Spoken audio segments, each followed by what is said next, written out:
Son conocidos como los bebés cíclopes, por su similitud con los gigantes de un solo ojo de la mitología griega.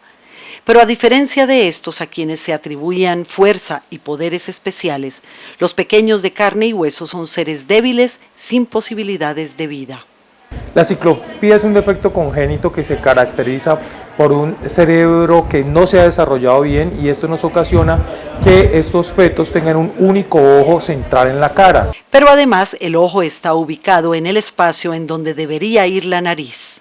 Como al nacer no tienen por dónde respirar porque la nariz no existe, no se puede hacer nada por salvarlos. Usualmente mueren al nacimiento después de que se corta el cordón umbilical. Estos fetos fallecen y digamos que estaría dentro de la normatividad de ser incompatibles con la vida.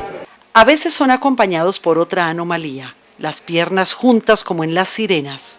Por eso el defecto se conoce como sirenomelia. Usualmente esto está relacionado con que no tienen riñones y esto sería la causa de muerte de estos recién nacidos. Estos males son muy raros y según las estadísticas se da un caso por cada 150.000 nacimientos. Pero en Cali durante los últimos años se ha superado enormemente la estadística, lo cual ha prendido las alarmas. Nacieron una cantidad de varios niños, específicamente 4 en un periodo de 6 meses con este defecto congénito que es de muy baja prevalencia. Posteriormente a este periodo crítico se han venido presentando cada cierto tiempo estos casos. Muchas de las madres llegaron al servicio de urgencias sin ningún control previo, por lo cual los partos produjeron sorpresa y desconcierto.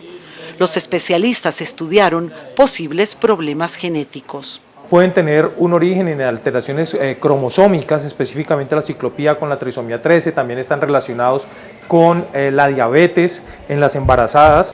Pero como los casos se repetían con mucha frecuencia, concluyeron que tenía que haber algo más. Agentes ambientales que pudiesen estar afectando a estos embarazos a las pacientes y a través de ellas llegar hasta el embrión y producirle estos defectos congénitos tan graves. Al analizar el entorno de las mujeres gestantes, las investigaciones condujeron a analizar el río Cauca, que recorre gran parte de Colombia de sur a norte y que en Cali surte de agua a 2 millones de habitantes.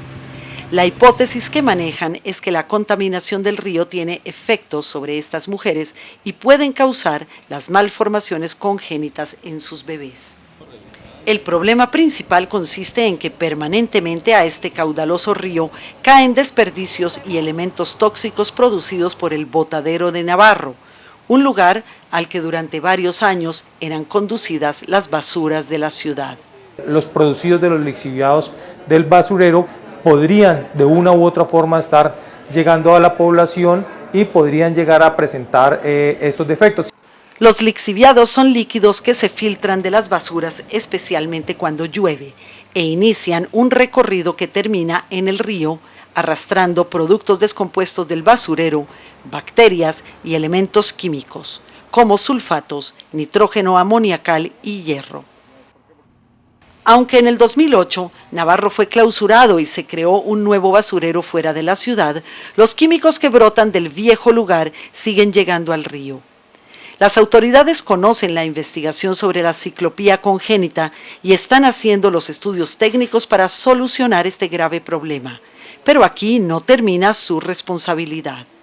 Sería necesario también pensar en las estrategias de educación ambiental en temas como la seguridad alimentaria, el manejo del aseo, la relación con los impactos ambientales de los entornos, sobre todo populares que quedan al sur, para comenzar a disminuir riesgos y atenuar posibles implicaciones. Entre tanto, los científicos recomiendan a las madres gestantes hacerse ecografías de control, pues es posible saber si el feto presenta malformación a partir de la semana 11 de embarazo. Por eso se han intensificado las campañas de divulgación para que en toda la ciudad las mujeres embarazadas acudan a los centros de control prenatal. Así se ahorrarán molestias físicas y sufrimientos. Se podría hacer el diagnóstico de estos defectos congénitos y se podría llegar a aceptar la solicitud de la madre de la interrupción del embarazo, teniendo en cuenta que estos fetos no tienen pronóstico y van a morir rápidamente después del nacimiento. El aborto terapéutico fue establecido recientemente en Colombia y es aplicable para estos casos dramáticos. Pero médicos y funcionarios gubernamentales no pierden la esperanza de que algún día llegue la solución definitiva a este problema, lo cual no será fácil, pues implica una inversión millonaria que, dadas las actuales condiciones económicas del país, se ve cada vez más lejana.